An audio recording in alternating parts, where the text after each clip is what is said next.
কথায় বলে বিপদ কখনো বলে কয়ে আসে না, একে সামলানোর কেবল একটাই উপায়।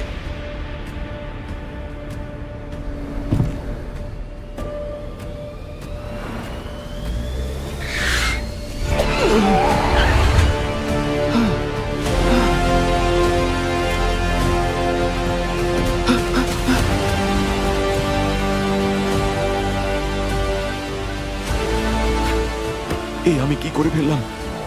এ তো মরে গেছে।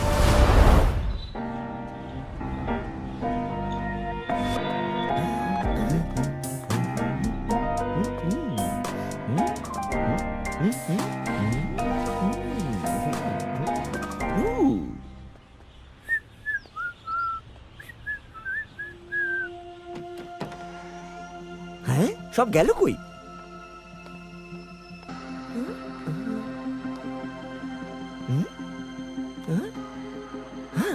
যা বাবা, ওভেনে কিছুই নেই। বলছি কি খাবারের কোনো গন্ধই তো নাকি আসছে না। কিচেনটাও ফাঁকা। আঙ্কেল ব্র্যাডলি প্রমিস করে ভুলে গেল নাকি? আই এম সো সরি পাপা। দেখো নিকিতা, এতে তোমার কোনো দোষ নেই, এমনটা একদম ভেবো না। পাপা আমার খুব ভয় করছে। আমার কি পুলিশের কাছে যাওয়া উচিত? আমার মনে হয় যে ফ্রেডি। তাহলে চলো একদম শুরু থেকে শোনা যাক। স্যার, ইনি আমার আঙ্কেল ব্র্যাডলি আর ও আমার কাজিন নিকিতা। এই সব কিছু নিকিতার সাথেই হয়েছে। নিকি, প্রদ্যুমান স্যারকে সত্যি ঘটনাটা বলো। স্যার স্যার আমি কল সেন্টারে চাকরি করি। কাল লেট নাইটে অফিস থেকে ফিরছিলাম। আমি খুবই ক্লান্ত ছিলাম স্যার। আর তখনই ও মাই গড! এ তো মনে হচ্ছে খুব গভীর চোট লেগেছে। আমি একে রোড ক্রস করতে দেখিনি। জানি না হঠাৎ করে কোথা থেকে চলে এলো। হ্যাঁ হ্যাঁ, আপনি ঠিকই বলেছেন, আমিও দেখেছি। আপনার কোনো দোষই নেই ম্যাডাম। আরে, এ তো অজ্ঞান হয়ে গেছে আর রক্তও অনেক বেরোচ্ছে। যত তাড়াতাড়ি সম্ভব ওকে হাসপাতালে নিতে হবে। হ্যাঁ, আপনি ওকে আমার গাড়িতে শুয়ে দিন, আমি ওকে হসপিটালে নিয়ে যাচ্ছি। না না না না, এত রাতে একজন একা মহিলার পক্ষে এটা সেফ হবে না। আর পুলিশও আপনাকে অনেক প্রশ্ন করবে। ছেড়ে দিন। হ্যাঁ, আমরাই ওকে হাসপাতালে নিয়ে যাচ্ছি। না না, এটা আমার দোষে হয়েছে। ওর ট্রিটমেন্টের খরচা আমারই দেওয়া উচিত। প্লিজ প্লিজ শুনুন। সাবধানে রাখুন।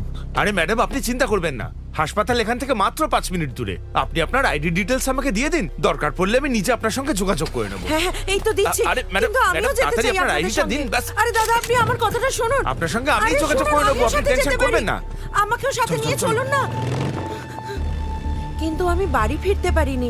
আমি ম্যাপের সব থেকে কাছে হসপিটালের রুট দেখে সেখানেই সোজা চলে যাই। কি বলছেন ম্যাডাম? আজ সন্ধ্যের পর থেকে তো এখানে কোনো অ্যাক্সিডেন্টের কেসই আসেনি। ওই এলাকার আরো 3টে হসপিটালের খোঁজ নিয়েছিলাম, কিন্তু ওই ভিকটিমকে কোনো হসপিটালেই অ্যাডমিট করানো হয়নি। আজ সকালে নিকিতা যখন বাড়ি ফেরে আর আমি সব জানতে পারি, তখন আমরা ঠিক করি যে আমরা পুলিশকে সব জানাবো। আর তখনই কেউ দরজার তলা দিয়ে এনভেলপটা ঢুকিয়ে দেয়। এই হলো সেই ছবিগুলো, আর সাথে এই চিঠিটাও ছিল। কাল রাত 10টার সময় জগার্স পার্কে 20 লাখ টাকা নিয়ে আসবেন, নয়তো এগুলো পুলিশ স্টেশন আর নিউজ চ্যানেলে পাঠিয়ে দেব। ফটোজ ডিস্ট্রয় করার জন্য 20 লাখ টাকা চাইছে, নয়তো এই ফটোজ পুলিশ আর মিডিয়াকে পাঠিয়ে দেবে। ব্ল্যাকমেল করছে স্যার। আর তখনই ফ্রেডি বাড়িতে আসে। আর আমি আপনাদের এখানে আসতে বলি। এর মানে এই যে ওরা হাসপাতালে নিয়ে যাওয়ার নাটক করেছে আর সিসিটিভি ক্যামেরা থেকে ফটোজ বের করে আপনাদের পাঠিয়েছে। কিন্তু এসব জায়গায় সাধারণত গভর্নমেন্ট থেকে সিসিটিভি ক্যামেরা লাগানো হয়। তার মানে যে ব্ল্যাকমেল করছে তার কাছে এই ফুটেজের অ্যাক্সেস আছে। আমাদের কাছে ব্ল্যাকমেলারকে দেওয়ার মতন এত টাকা যে নেই। আপনি চিন্তা করবেন না, আমরা খুঁজে দেখছি সবের পিছনে আসলে কে আছে। এখন আমাদের কেবল দুটো প্রশ্নের উত্তর খুঁজতে হবে। সিসিটিভি ক্যামেরার অ্যাক্সেস কার কাছে আছে, আর ওই ভিকটিমের সাথে ঠিক কি হয়েছে। স্যার, যেমনটা দেখতে বলেছিলেন তেমন কোনো ভিকটিমই কাল রাতে শহরের কোনো হাসপাতালেই ভর্তি হননি। হ্যাঁ, আর কোনো অ্যাক্সিডেন্ট ভিকটিম শহরের কোনো মর্গেও নেই। আর সিসিটিভি ক্যামেরার ব্যাপারে কিছু জানতে পারলে? হ্যাঁ স্যার, এই ক্যামেরাটা তো গত বছর থেকেই খারাপ। আমি খোঁজ নিয়েছি, ইউজই হয় না। তাহলে ব্ল্যাকমেলার্স অ্যাক্সিডেন্ট ফুটেজের অ্যাক্সেস কোথা থেকে পেল? কিছু তো একটা গন্ডগোল আছে। না কোনো ভিকটিম, না কোনো সিসিটিভি। এটা কোনো সেটআপ নয় তো? নিকিতা বলেছিল ওই লোকটা হঠাৎই ওর গাড়ির সামনে এসে পড়ে আর ওকে বাঁচানোর জন্য ও গাড়িটা ঘুরিয়ে নেয়। টায়ারের দাগ দেখে মনে হচ্ছে ওর ডান দিকে গাড়ি ঘুরিয়েছিল। তার মানে লোকটা বাদিক থেকে এসেছিল। ও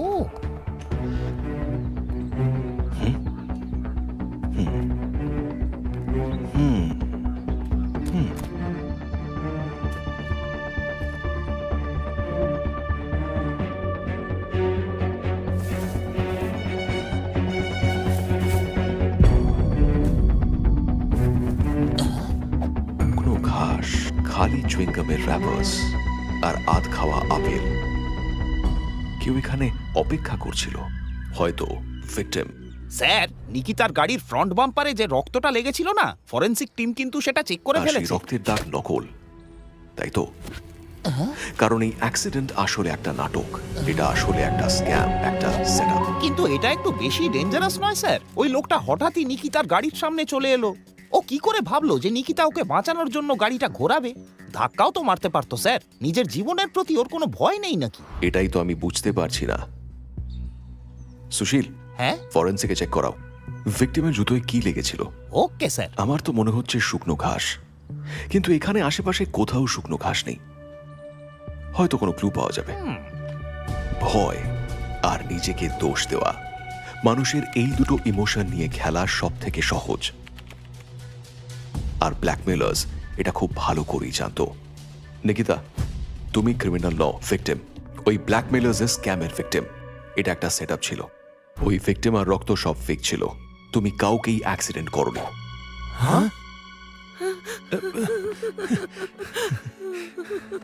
সেদিন থেকে নিকিতা নিজেকেই দোষারোপ করে যাচ্ছিল। নিকিতার কোনো দোষ নেই, বরং ও ভিকটিমকে সাহায্য করতে চেয়েছিল।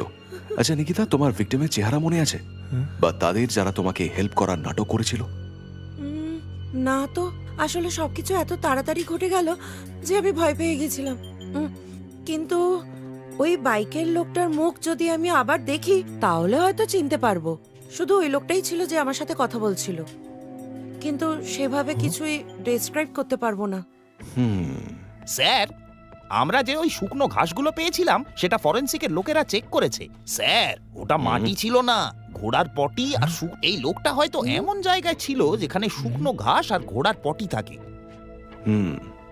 তার মানে ঘোড়ার আস্তাবল। খোঁজ নাও এই শহরে বা আশেপাশে কোথায় ঘোড়ার আস্তাবল আছে, বা এমন কোনো জায়গা যেখানে ঘোড়া রাখা হয়।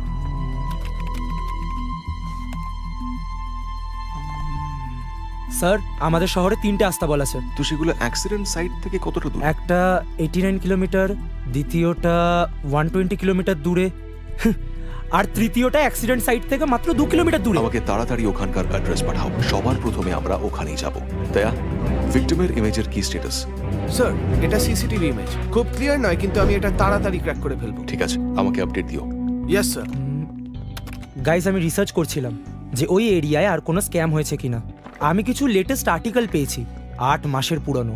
কেউ পুলিশে কমপ্লেন করেছিল, কিন্তু কোনো ক্লু পাওয়া না যাওয়ায় কেস আর এগোয়নি। হয়তো বাকি লোকেরা ইনসিডেন্ট নিয়ে কোনো রিপোর্টই করেনি। বলছে কি, ভয় ব্ল্যাকমেলারকে টাকা দিয়ে দিয়েছে। What do you say man? Crack করে ফেলেছি ব্রো। হুম? এর থেকে ক্লিয়ার ফটো আর আসবে না। নিকিতা, তুমি কি এই লোকটাকে চেনো? তুমি ওই রাস্তায় যাওয়ার আগে কোথাও কি দাঁড়িয়েছিলে? যদি এটা স্ক্যাম হয় তাহলে কেউ তো এই ক্রিমিনালদের বলেছে যে নতুন শিকার আসছে। এক্স্যাক্টলি ব্রো, তোমাকে টার্গেট করার জন্য ওদের জানতে হবে যে তুমি ওই দিকেই যাচ্ছ আর একাই আছো। ঠিক বলেছে, কারণ গাড়িতে যদি কোনো গ্রুপ থাকে বা দুজনও থাকে তাহলে ওদের প্ল্যান কাজ করবে না। আর যদি ওরা একবার ওদের টার্গেট বেছে নেয় তাহলে ওদের প্ল্যান করার জন্য একটু তো সময় লাগবেই, যাতে ভিকটিম আর ফেক উইটনেসেস ঠিক পজিশনে আসতে পারে। বলছে কি একটা গোটা গ্যাং আছে। হ্যাঁ ফ্রেডি, আর এরা সবাই অ্যাক্সিডেন্ট স্পটের কাছেই থাকে, যাতে তাড়াতাড়ি ওখানে পৌঁছাতে পারে। হ্যাঁ, মনে পড়েছে। ওই রোডে যাওয়ার আগে আমরা একটা ধাবায় দাঁড়িয়েছিলাম। আমরা? হ্যাঁ, আমার সাথে আমার 2জন কলিগও ছিল। অনেক দেরি হয়ে গেছিল, আমরা ওখানে ডিনার করছিলাম।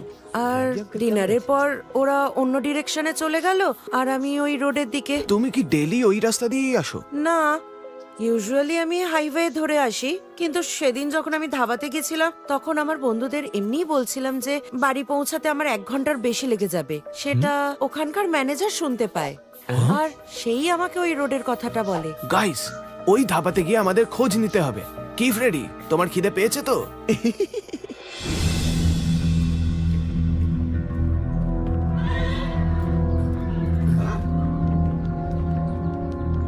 Hello sir, how can I help you? আসলে আমি শুনেছি যে এখানে নাকি হর্স রাইডিং শেখানো হয়। আমার নেফিউ ফ্রেডি শিখতে চায়। হ্যাঁ অবশ্যই স্যার, আমরা হর্স রাইডিং শেখাই। আমি আপনাকে ঘুরিয়ে দেখাচ্ছি। এখানকার ওনার জনের সাথে আলাপ করাবো। উনি এসব 3 বছর আগেই শুরু করেছেন। জনি স্যার, রাইডিং এর জন্য এনকোয়ারি। এ তো অসাধারণ রাইডার। স্যার, জনি একজন রিটায়ার্ড স্টান্টম্যান, ফিল্মে অ্যাকশন মাস্টার ছিলেন। উনি অনেক অ্যাকশন সিন করেছেন। আমাদের এখানে সম্পূর্ণ সেফটির সাথে শেখানো হয় স্যার।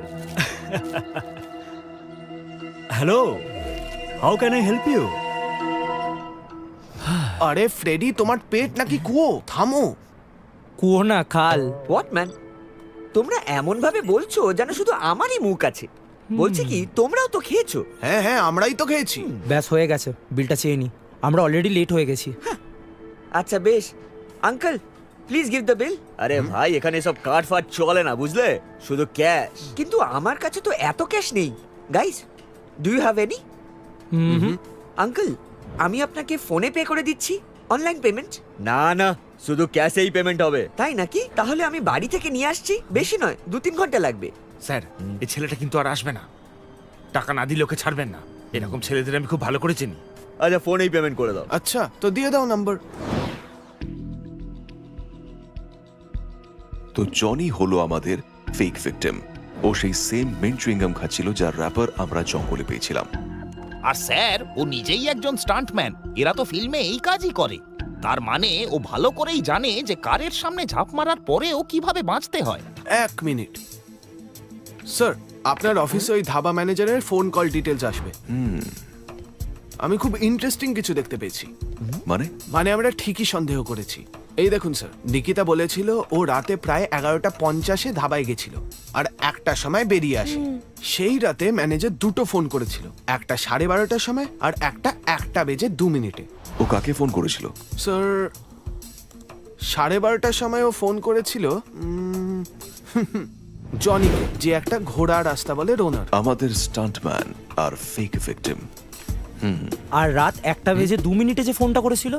1 মিনিট ব্রো, সোনু বলে কারুর। স্যার, আমি এক্ষুনি গিয়ে সোনুর ডিটেলস জেনে আসছি। ওকে, দেখি কে আগে খোঁজ পায়।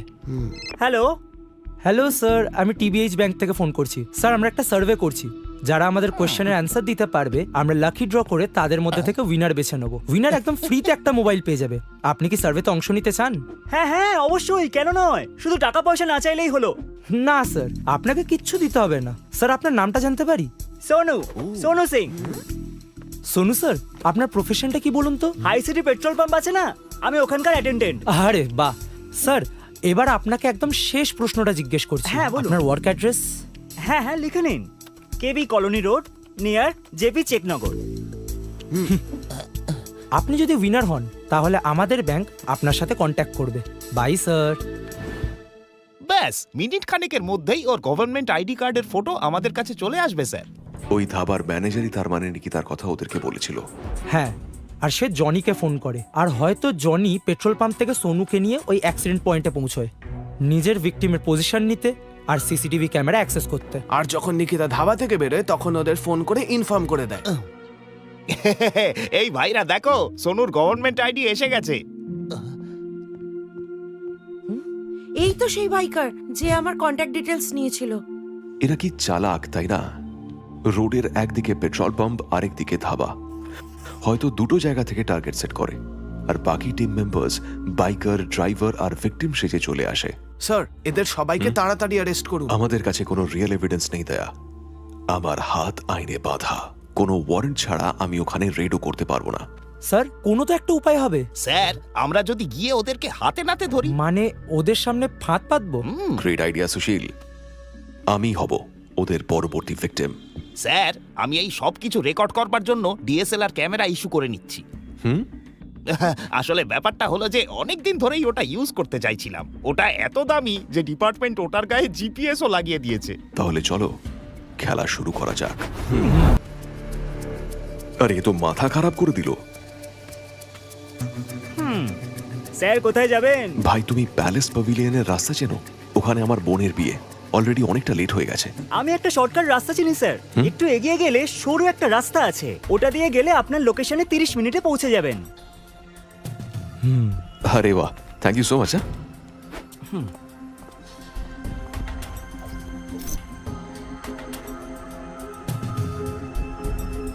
স্যার একটা বড় মাছ ফেসেছে, বোনের বিয়েতে যাচ্ছে।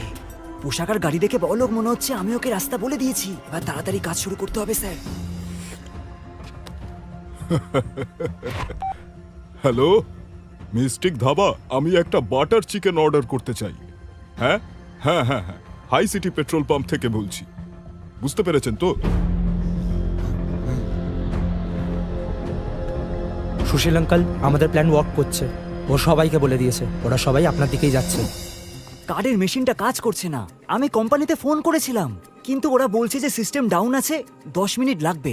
আপনার কাছে যদি ক্যাশ থাকে ক্যাশ দিয়ে দিন না। আরে না ভাই, আমার কাছে ক্যাশ তো নেই। অসুবিধা নেই, আমি ওয়েট করে নিচ্ছি। আমি বরং 10 মিনিটের একটা পাওয়ার ন্যাপ নিয়ে নিই। জনি লুকিয়েছেটা কোথায়?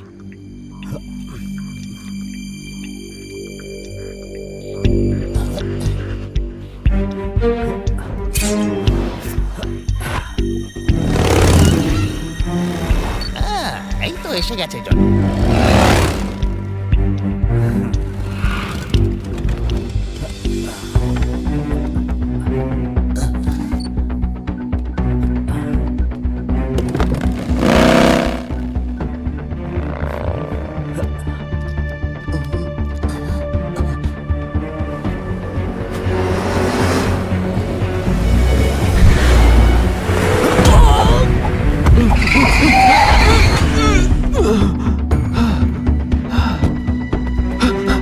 এই আমি কি করে ফেললাম?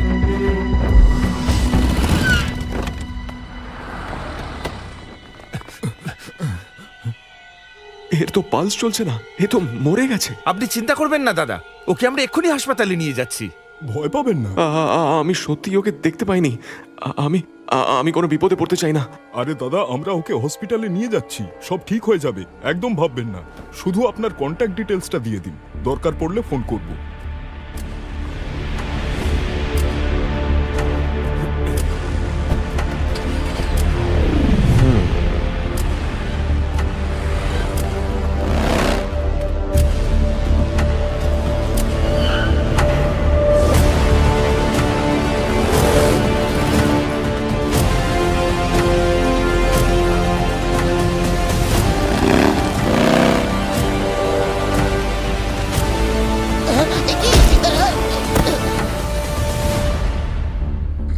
ও নো ব্রো, সুশীল আঙ্কেলের ক্যামেরা অফ হয়ে গেছে। অনু,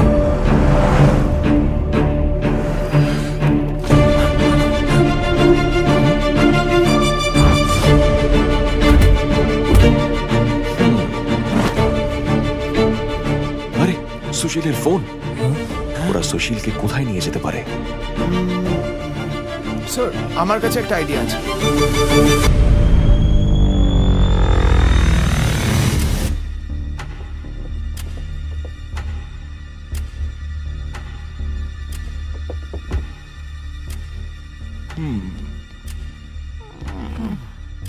ভাগ্য ভালো যে আমি প্ল্যান চেক করতে গেলাম ওখানে, আর তাই দেখতে পেলাম। এই পুলিশটাকে নিয়ে এবার করবোটা কি? এবার সবকিছু বন্ধ করে আমাদের লুকিয়ে পড়তে হবে। আমি বলি কি, এটাকে মেরেই ফেলি, আর কিছুদিনের জন্য আমরা গা ঢাকা দিই। কিন্তু তার আগে এই ক্যামেরা থেকে সব প্রমাণ লোপাট করতে হবে।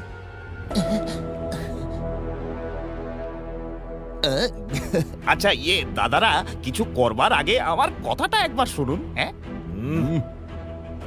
আসলে আমি বলছিলাম যে মানে আসলে আমি জানি যে আপনারা আমাকে মেরে ফেলবেন, কিন্তু মরবার আগে আমার শেষ ইচ্ছেটা যদি পূরণ করে দেন। আমার বড্ড খিদে পেয়েছে, তাই মারবার আগে একটু জল খাবার খাইয়ে দিন। হ্যাঁ, আরে বেশি কিছু চাইছি না, একটা বড়া পাও, একটা সিঙ্গাড়া আর একটা চপ, ব্যাস এইটুকু পেলেই যথেষ্ট। এতেই হবে, এইটুকু দিয়েই আমি কাজ চালিয়ে দেব। আর এক কাপ চা যদি পেতাম তাহলে খেলাটা জমে যেত। ওই ফাজলামো বন্ধ করো।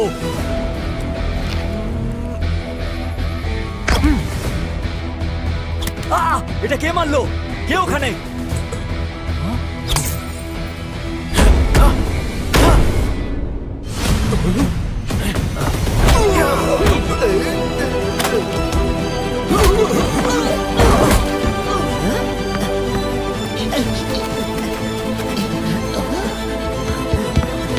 আরে তাড়াতাড়ি!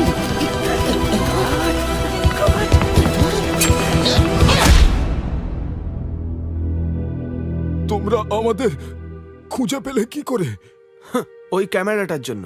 ওটাতে একটা জিপিএস ট্র্যাকার লাগানো আছে, সব পুলিশ ইকুইপমেন্টেই থাকে। কিন্তু তুমি মরার অ্যাক্টিংটা করলে কিভাবে? আমি তো তোমার পালসও চেক করেছিলাম।